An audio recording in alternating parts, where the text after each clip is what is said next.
د اسلامي امارت دفاع وزیر ملا یعقوب مجاهد ټولو افغان سیاسي شخصیتونو او مخالفینو ته هیواد ته د بیرته راستنېدو بلنه ورکړې ده څو د افغانستان د راتلونکي ثبات او امنیت لپاره په ګډه کار وکړي او د احتمالي ګواښونو پر وړاندې د یو متحد او پیاوړی ملي ځواک رامنځته شي.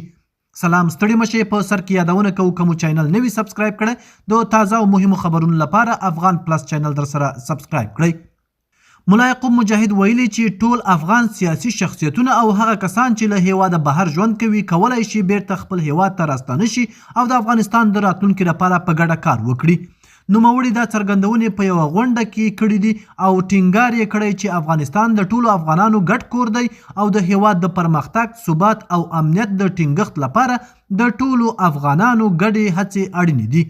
د هغه په وینا اوس د دې وخت را رسېدلی چې افغانان خپل داخلي اختلافات شاته پرېږدي او د ملي ګټو لپاره په یو ګډ چوکاټ کې کار وکړي.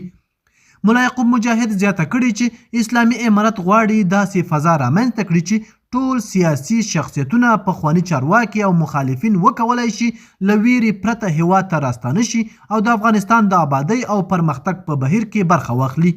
هغه همداراز ویلي چې د افغانستان دښمنان هڅه کوي د افغانانو ترمنځ اختلافات زیات کړي، خو د ده په وینا که ټول افغانان سره متحد شي او یو موټی دریځ غوره کړي نو هیڅ بهرنی ځواک به ونه شي کولی چې افغانستان ته زیان ورسوي.